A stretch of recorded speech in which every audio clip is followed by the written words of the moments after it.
welcome back to the Night Lighthouse. Once again, it's lovely to have you here. We should do this more often. Weekly isn't enough. Or maybe weekly's too much. I mean, you be the judge of that. So what's new, you're saying? What's new, Andy? Not a lot, guys, not a lot. I mean, it was only last week I spoke to you, so, I don't know what you expect. I don't know how exciting a life you think I lead. My daughter is pestering for a pet, specifically a cat. I'm not going to lie, I'm all for it. My wife runs some catering from our home, which puts it in a difficult spot. But she's kind of winding that down.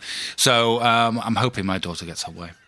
Smart cookie, my daughter. On the way to school, she's asking me about it. I think she's trying to divide and conquer, which is clever.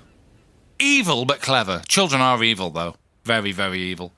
Not mine, obviously, but everyone else's.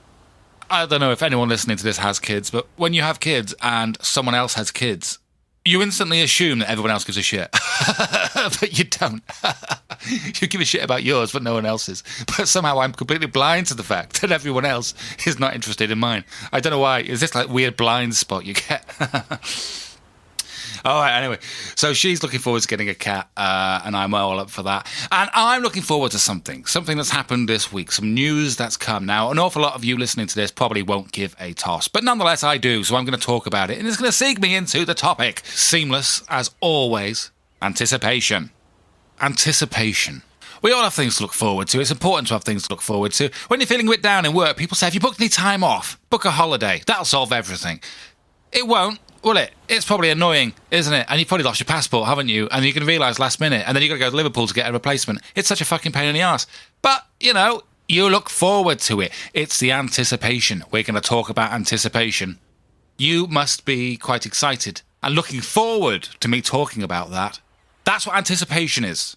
You see? I used to be an English teacher. I just kind of segged in the definition there for you. Those who don't know what anticipation means. The aliens that are listening.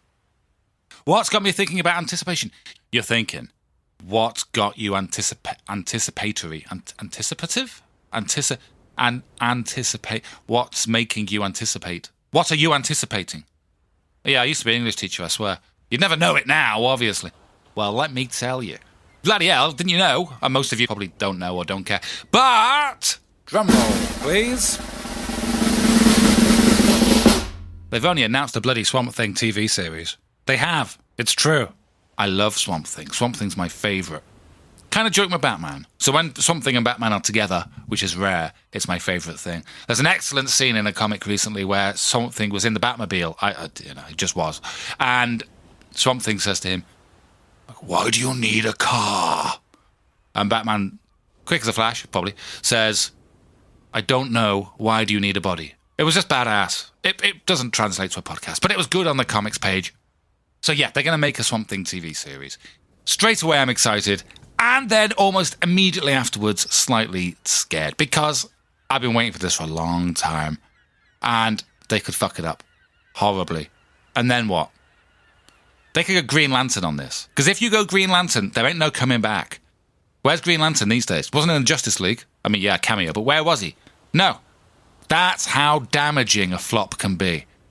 And I hope they don't fuck up Swamp Thing. I don't know if you know Swamp Thing, but he is a swamp monster who lives in a swamp, obviously. And he's a thing, hence the very clever title. And he is badass. And that's all you need to know. You should read it. I highly recommend it. If you've got any interest in comics at all, pick up. The conventional wisdom is pick up Alan Moore's run. And it is great. But I think maybe an easier inroads into the character is the more recent iterations. But not the Scott Snyder stuff, because he can kiss my ass. But Charles Soule, his Swamp Thing run, I thought was extremely good. And it's an easier inroads, I think. It's a bit more of an open door. It's a bit of a smoother read. An easier read, I should say. But anyway, I'm not here to talk about Swamp Thing. Well, maybe I am, but you're not here to listen about Swamp Thing. They've got so many opportunities to fuck up Swamp Thing. And in a way, I have to say, I feel slightly hesitant, simply because Swamp Thing's he's not the obvious character to like. And I like that about him. He's not your Batman, or your Superman, your Spider-Man, your Iron Man. He's a bit more low level. You can't go to a shop and find a Swamp Thing sticker, a lunchbox. You can go to Tesco, the equivalent of Walmart. You can go to those places and find Iron Man anything. Pencils, birthday cards, backpacks, lunchboxes, T-shirts, you name it. Try and find Swamp Thing. Try, and I have. And it's been my mission for a while now. Even when I was in Japan, I tried to do this. To find something in the wild, by which I mean going online on Amazon and finding Swamp Thing sticker, for example, is there's no sport there. I mean, yes, it's cool, don't take me wrong, but there's no sport there. I don't want to buy it on Amazon. I want to find something in the wild. And you can't, for love nor money. You go to these kind of like junk shops, one of the better phrase, with old toys and just, you know, there's an old phone next to an old empty Batman shampoo bottle from the 70s, just like this mishmash of stuff. And you try and find something there, you can't. I have tried and failed several times. But then I was in London not too long ago, and in Camden, in the just past the lock, where the horse stables used to be, like underground horse stables. It's turned into markets now, little nooks and crannies. And I went in there, and there was a shop there, just rammed full of action figures. Literally. You couldn't move in there. You walked in, and then there was like a central kind of gap where you could stand, and just chaos around you. Plastic orgy around you. Colourful plastic orgy all around you. And you're just absolutely overwhelmed. They had everything. Think of a transformer. He had it. Anyway, I spent about 5 minutes just looking, and I just had to ask the guy, South African guy, and I said, have you got any Swamp Thing? And he goes, Swamp Thing? I can't do the accent, so I'm sorry if this comes off a bit dodgy. Swamp Thing? Yes, I got the Swamp Thing. No, that's not right. That's really not right. I can't do accents. So I'll stop trying to do an accent and I'll just say it in my own voice. He said, Swamp Thing. Yes, I have a Swamp Thing. And he took me 2 steps to the left, and then he pointed above his head. And I looked up, and I still couldn't see Swamp Thing, because there was a collection of flying Iron Men there. And he separated the Iron Men, made a little gap in the Iron Men, and who should be hanging from the bloody ceiling? It was only an action figure Swamp Thing. Amazing. Found it in the wild. Bought it. It was overpriced. I didn't care. He had me then. It's awkward then, isn't it? Once you ask someone for help, to then say, don't want it. I couldn't do it. Anyway, I'm getting massively sidetracked here. Oh, yes. The Swamp Thing's got a chance at the big time. He deserves it. Good on him. Fair dues. Yes, I have a slightly kind of selfish kind of thing. It was like when you were a kid in school, and I used to be into, I still am into death metal, and I used to love like the underground stuff. You would have, like I had like a Cradle of Filth demo, for example, and then they get a record deal and they're on the front cover for magazines, and you're kind of like, oh, I was there first. And it's still good. I mean, you shouldn't be like that. It's a pathetic way to be, but I won't lie to you and say I didn't have that feeling when I first saw it too. I was like, oh, something. It was kind of, it's no longer going to be this little niche thing. It's like I may actually start to see merchandise in, maybe not Tesco, but in other places, and that kind of just took away that little shine of fun for me. But that's me being selfish. So anticipation then. We're going to talk a bit about anticipation. There's loads of things to talk about. But before we do, as we are having a brief Swamp Thing moment, and I am going to move on from Swamp Thing, I'm sorry, but I have a very special guest. Can I get another drum roll, please? Swamp Thing himself has agreed to come and be interviewed on the Night Night Lighthouse. This is an exclusive. You've probably heard a little bit of gurgling in the background there. No, I don't have food poisoning. No, I'm not into autoerotic asphyxiation. Well, I am a little bit into it, but that's not what I've been doing. I don't masturbate generally while recording. So, Swamp Thing.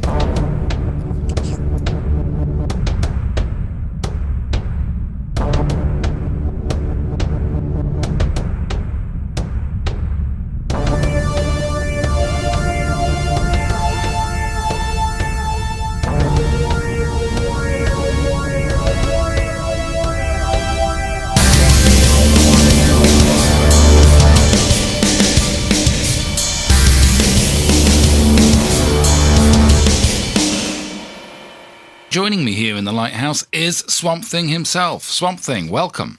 Hi. So you must be thrilled to finally have another shot at the big time. Yes. Excited to be working with James Wan? Yes. So what era of your history are we going to see? Or is it a complete reimagining? Don't know.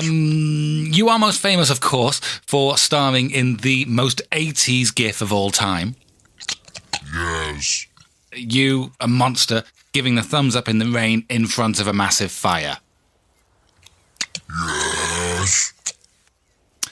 That's great. Thanks for joining me. Boy. Bye then. Swamp Thing there. You won't find interviews like that anywhere else. Actually, I prefer to be known as a man. Man Thing? No! Sorry. Swamp Man. I am Alec Holland. I am a man of the swamp. And I want to be recognized as a human. Well, I mean, you're not a man, are you? Alec Holland died. You're just a muck monster that absorbed some of his consciousness. What? No!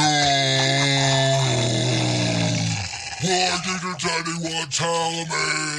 Oh, God, you're pre-Alan Moore. No, oh, not that, that's expensive. Not, oh, no, that's my Fabergé egg. I don't think the insurance is going to cover this. Is it an act of God? I don't know. Swamp damage? Is it the same as flood damage? I suppose it is. I'll have to call the insurers. Just get out! God, I'm going to have to fucking... God, they say never meet your heroes, don't they? Jesus Christ, what a jerk.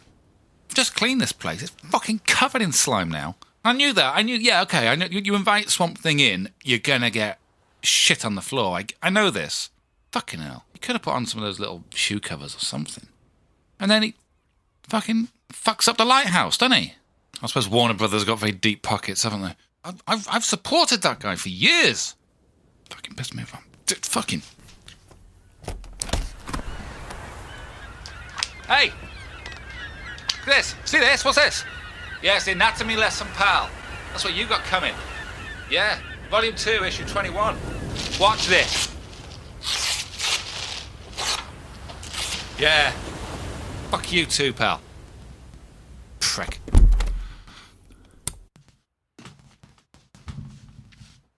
Oh, right, sorry about that. Just... There we go. Okay. Back in the... Okay, I'm under control now. So, anticipation then. It's like Christmas, isn't it? We all love Christmas. Well, not everyone does. A lot of people don't. Or say they don't. Never convinced. Apart from Phoebe Cates in Gremlins 2, who did have good reason to hate Christmas, because I'm sure we all remember, and indeed recall, that in order to surprise her and her family, her father dressed as Father Christmas. And then he tried to actually come down the chimney like the real Father Christmas, a.k.a. Santa Claus, and slipped and broke his neck, and then died and rotted in the chimney cavity over a period of time to be discovered later. So she probably has a good reason to dislike Christmas, but most of us, that doesn't happen. So I like Christmas, but the anticipation, again, is better than the thing, isn't it? Because after it, you kind of feel a bit deflated. Even on Christmas Day, I tend to feel a little bit deflated because, oh, it's here now, and it's flying by. And it's just, the anticipation is better than the actual thing, isn't it? Because even on Christmas Day, I tend to feel a little bit, oh, it's over now. Or it's here now, and it's passing by so quickly. So yeah, I really hope they don't fuck up Swamp Thing, but they might. And it's theirs to fuck up, so you gotta just ride it out and see what happens. Looking forward to things is part of the human experience, isn't it? It's part of your phenomenology, part of your brain action thing, probably.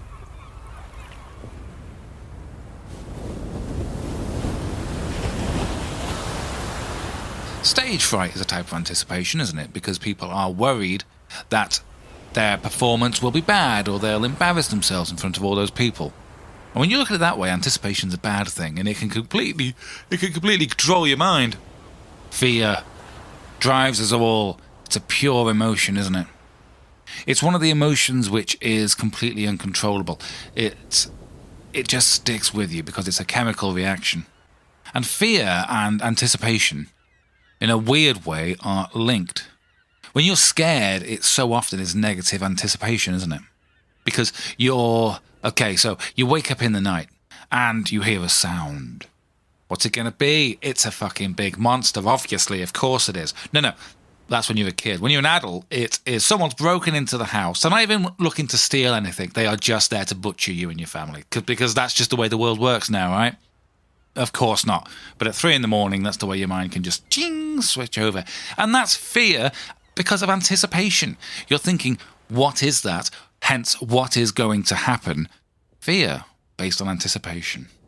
In fact, fear is anticipation, if you think about it. I mean, when you say anticipation, you think, oh, I'm really looking forward to the holiday, the Swamp Thing TV series, Christmas, and so on. But in a very mild way, that's actually fear. I mean, yeah, you're really looking forward to Christmas because you know you're going to have a good time. But with the Swamp Thing thing, like I said, I hope I'm going to have a good time, but I'm cautious. I'm scared that they're going to ruin it. You almost want to get there to secure the moment and stamp it down so it's no longer transient. It can't be changed. If you get to Christmas and have a good time, then Christmas is over, then Christmas was good. You've saved it. It's safe. The unknown quality of it is gone because I think we always like to know things. We don't like to not know things. So, is Swamp Thing going to be scary? Is it going to go back to its horror roots? Is it going to be campy 80s? Is he going to be giving the thumbs up in front of Fire in the Rain, which is fucking metal, by the way? Not that I necessarily approve. Is it Swamp Thing? Probably not, but still, it's fucking metal. And Heather Locklear. It couldn't really be more 80s than that, could it? So isn't it amazing? I mean, fear is such a negative emotion. It makes you feel bad. It makes you doubt yourself or doubt other people or doubt the surroundings. It makes your mind flick to the worst possible solution. That sound wasn't just a house settling. It wasn't just a cat outside. It was a mass murderer here to stab you repeatedly, suck out your eyeballs, scalp you, and then wear your hair on their hair, like a double layer hair thing, so your blood mats in and holds it solid, like a glue, and then they take your glasses and they go and take over your life and steal your credit file and start getting credit cards in your name. That's, pretty unreasonable thing to worry about, but that is what I think about at 3 a.m.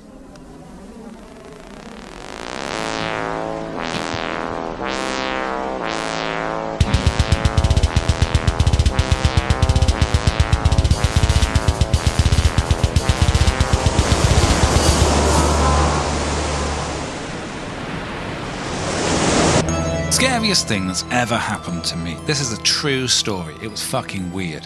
When we were in Japan last year, we rented a Airbnb and it was on the 3rd floor of an apartment block. One night, it was dark. We got back, in off the street, into the foyer, pressed the button for the lift. Oh, I should say, honestly, I'm not making up. It sounds like a horror film. The lights in the foyer were out. No fucking joke. They were out, but you can still see from the residual street lighting. And the doors of the lift slid open. And sat there on the floor was an old woman with long white hair falling down over her face, facing us and smiling. It was crazy scary. It was so freaky. But it was so freaky and unexpected that it was shocking, and hence, I don't know, adrenaline kicked in. You didn't scream. You just kind of stared at her. And it was just the strangest moment. She was just sat there, staring, smiling, unerringly. For some reason, I just switched straight into Japanese, because I'm a hero. And I said, "Are you okay?" in Japanese. For some reason, unbeknownst to me, my wife, who is Japanese, switched to fucking English and asked if she's okay, as if that's going to help. And she said nothing. And then the doors just slid shut. We took the stairs. Got back to the apartment. It was hot. It was really hot. We're in the apartment thinking, what do we do? That's not normal. That's not good. What do we do? Clearly that's someone in need of some help. So I felt bad. I didn't know what to do. So I got a bottle of water from the fridge and I thought, right, I'm going to go back to the lift, try and get her out and give her some water because she must be dehydrating in there. So I go back to the lift, bing, press the button, wait, doors open. Sure enough, she's still in there on the 3rd floor now. And I offer her the bottle of water. She refuses it, and I think, what to do? So I ask her again if she's all right, and she just nods. So I'm like, all right. So I open the bottle of water and just leave it there, thinking, right, there's not a lot more I can do here. My wife will call the landlord. We'll see if they know who she is, anything like that. So I start to back out of the lift, which stank, unfortunately, because she'd obviously made a mess. and she stands up of her own accord and starts putting her shoes on. And I was like, all right, well, she's mobile, so clearly that's a thing. So I start heading back towards my apartment door, and she's following me. And the fear's back now, completely irrational. This little old lady, what's she going to do? But she's following me, and this weird fear took over. So anyway, you don't want to run because you just don't do that, do you? But you walk a little bit quicker, and I got into the apartment, and I locked the door behind me. And sure enough, a second later, she's trying to open the bloody door. So scary. She was yanking at that thing. And then she just, after about a minute of trying, we're shitting ourselves. Again, for no reason, because what's she going to do? We hear her just slink off. The sliding of her shoes on the floor. And then she's trying everyone else's door as well. A few minutes later, followed by screaming. And then someone came for her. I don't quite know what happened. It was a very, very strange occurrence. And the scariest thing that's ever happened in my life. Every day there's a reason to be scared, isn't there? Every day we're closer to a war, be it a Cold War or a very literal physical war. The economy's always in danger of tanking. That means you could lose your job. It means you could lose your house. We have to be scared of that. There's drugs out there. There's psychopaths out there. There's celebrities drink driving, and that apparently is a news alert. There's constant cause for fear, and we all live in so much fear. We've got so many foreigners coming in. It's so terrifying. I don't know what they're gonna do, but they're gonna do it. They're gonna do it. If you think Swamp Thing coming into your home and making a mess is bad, you wait till the foreigners come in. Oh my goodness. Good Lord, the fear. It's constant fear. And why is something I've been thinking about. I mean, this has been a rambling episode. I started out talking about anticipation and Christmas and Swamp Thing and Phoebe Cats. We could talk about Phoebe Cats all day and Swamp Thing. Phoebe Cats and Swamp Thing should be in a film together. That would be amazing. But that's not what we're here for. I was here to talk about fear. And I'm seeing fear all around. I'm seeing everything. Brexit, surely. Brexit, Trump. It's all based on fear. And are we being fed the fear? I think we are, yes. And that's a different episode. You know, we're not going to go into conspiracy theories, but it's just everything is based on fear now. And it's so pointless. It's so pointless. Stop and look and think. Try to just turn everything off. Put your phone down. Turn it off if you can. Turn your phone off. 10 minutes if you can. Not sleeping time, not with the TV on. If you can do it, just take 10 minutes and think. What are you scared of? Really? Really? And if it's a real thing, if you're scared of redundancy and you think maybe you're going to get made redundant, okay, I understand that. But you've probably been in a difficult spot like that before, and you've got out of it. And you will do again, because that's what people do. And I'm not saying you shouldn't anticipate that and worry about it a bit, of course, but don't let it just rule your life. Don't let that be what today is. I'm like, this is self-motivation, Andy. This is Night Lighthouse motivation speech. I should be on stage charging you people for this. You should be scared that I'm going to stop doing this, because this is free therapy for us all. But anyway, fear, we should all try and get past it. Yeah. Love it. What the hell are you talking about? You know as well as I do that fear is completely fucking great, innit? You've got to live in fear. If you don't live in fear, then how are you going to survive? You've got to be scared. That's why I've sent some of my best delegates up there, and they are doing a bang-up job. Absolutely cracking job. I couldn't be happier, because fear is the mind killer. So you got to have it. Because if you haven't got it, what have you got? How are you going to defend yourself if you're not scared of anything? You don't know what to defend yourself against. And you can't tell me that there's nothing to be scared of. You can't tell me there's no dangers, because there's lots of them. You say that sound in your house isn't a killer, but you don't know it's not a killer. You say it's 1 in 1,000. Well, with those odds, son, eventually it's going to happen near you. And it could be you. So live in fear. It's the only way. Fear is a completely useless emotion, especially in this day and age. It's a survival instinct to give you a surge of adrenaline and make you run quicker, to make you do things better when you need to make you stronger when you need to. But don't let it rule your life. There's no point. You should never be afraid. Because if something happens, then it happens. People are scared of spiders. That's a genuine fear of spiders. Arachnophobia. People are scared of heights. People are scared of everything. There are people who are scared of rust. It's so irrational. The spider. There are so many different types of spiders, but the amount of types that can actually hurt people is less than 1/10 of 1%. It's never going to happen to you. There's no need to fear spiders. It's an irrational fear, and we are rational beings. We have the capacity for so much thought. We can get beyond it. If you can get beyond smoking, beyond any form of habit, you don't need to be scared of spiders. And if you don't need to be scared of spiders, you don't need to be scared of anything. If only 1/10 of 1% of spiders is dangerous, then look around you on the street. How many of those people you see are dangerous? Surely 1/10 of 1% or less. You don't need to be afraid, because if something happens, then you must deal with it. But if you live your life anticipating it, what will your life be worth?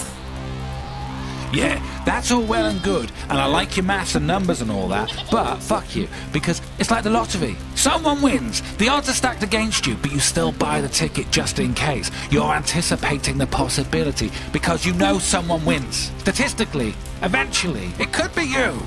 It could be you that wins the lottery, and it could be you that gets raped in your bed. So all these things go around, but we can't live in fear. I'm with the angel on this one, and to be honest, I'm always with the angel, yeah? Life's too short. Life's too short to live in fear. So, do you know what? Open the doors. And by that, I mean in every possible way. Meet people you don't normally meet. If you don't get on with them, you don't get on with them. But don't fear them. Open the doors. Let Swamp Thing in. Let Man Thing in. Let's get them together and see if they can, I'm sure they've got very unique challenges in life, those two. And surely no one can really counsel them other than each other. So come on, let's do that. Let's do that. Let's make that happen. Don't be scared of spiders because, don't. And this kind of self-help therapy thing's kind of falling off the cliff here, isn't it? You might say I'm not qualified, which is true. And you mustn't be scared to say goodbye. And I know you've been anticipating me saying goodbye, so I'll do it. Okay. So I don't feel we've covered a lot of ground in this episode. I'm sorry. I mean, I talked about Swamp Thing a bit. We met Swamp Thing. He's never coming around again. I don't care. I'm switching to Man Thing. I don't care. If you don't know, Man Thing's kind of the Marvel version of Swamp Thing. They're very similar. They were created about the same time. I'm switching allegiances. I don't give a shit. Because when Man Thing came round, he was an absolute delight. He's got this long, kind of weird, penile elephant nose thing, which does make it difficult to serve him drinks. But he slurped it up. He cleaned up after himself. He was the perfect guest. But not that Alec Holland cunt. Right, so I'm going to start wrapping things up. In conclusion, if there is a conclusion, which there probably isn't, anticipation and fear are tightly wound together. But don't let them rule your life. Don't be scared of old ladies in lifts. Don't be scared of old ladies at all. Don't be scared of swamp monsters. They don't exist. No one's going to break into your house. Or if they do, they don't do so to do some harm. They do so to steal your shit. And if they knew you were there, they'd probably get out because they don't want to be seen. It's fine. It's all fine. We are all too scared too much. And this is, I suppose, the headline point of the episode. And I've meandered to get here.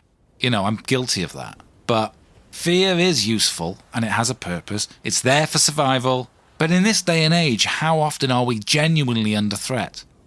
There's no dinosaurs trying to kill us. Because when men and dinosaurs lived side by side, in caves, and there was saber-toothed lion ligers. By the way, honestly, I thought ligers were a joke. I know we did dat cogs in a previous episode, and that was a joke.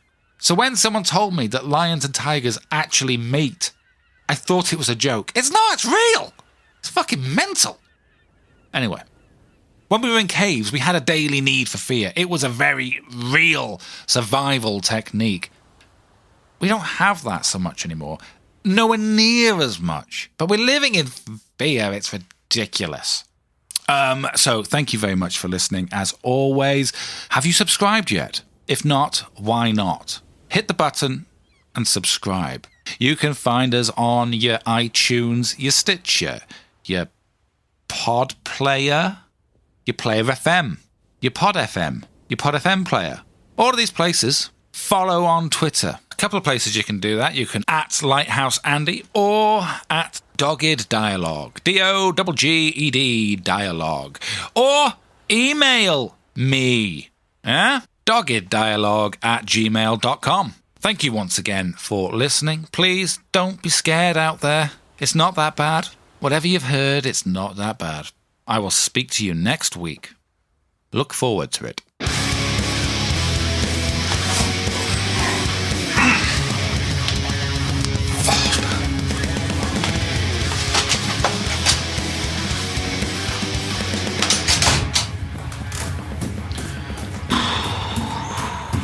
Thank Lord Xanavanazan, that's over with. Okay, mission complete. Requesting beam back to Xanapok. Granted. Reversal beam initiated.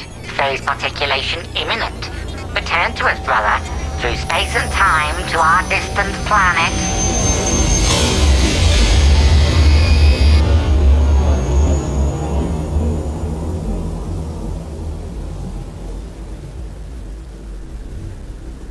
Welcome back, Brother Randaxan. Greetings, brother Galaxaranarananan. The mission was a success. I believe so. I talked about things in a rambling, unfocused fashion into the machinery and then broadcast it. Excellent. Now make yourself comfortable. Please remove your human flesh suit.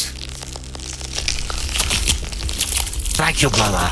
Ah, that's better. I do not enjoy wearing that cumbersome thing. You are doing Lord Xanavanazan's work, brother. Hearten. But for how much longer must I? Until they all listen, brother. Listen to death. Forgive me, but I must know why. The machinery you use to broadcast implants a virus in the human's mind, brother. And once they have all listened, once they all have the seed, then we will blossom the virus in their minds and they shall all drop dead, leaving their planet for us, so that we may plunder their natural resources, of which our brief research leads us to believe they have almost unlimited supplies. I see. I must reach them.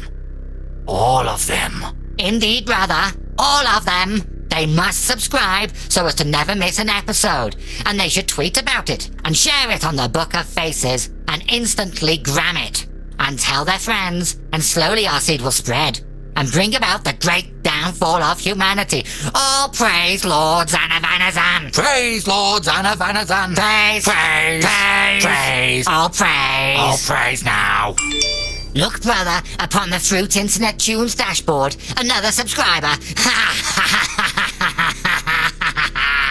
The seed in your apple pie is more than you bargained for, puny human. Eat of the fruit and prepare for the end. Yes, brother, and see, they flock too to Stitcher, the Fools, iTunes, all of these types of things. The word spreads. The virus spreads. Spread the word, puny humans. Seal your own fate. Spread the word. Praise Lord Xanavanazan. Praise Lord Xanavanazan. Subscribe, humans. Subscribe, humans. Subscribe, humans. Humans. Subscribe. Subscribe, humans. Subscribe, humans. Subscribe, humans. Subscribe. Subscribe. Subscribe. Subscribe. Subscribe. Subscribe. Spread the word, puny human. Seal your own fate. Spread the word. Praise Lord Xanavanazan. Praise Lord Xanavanazan.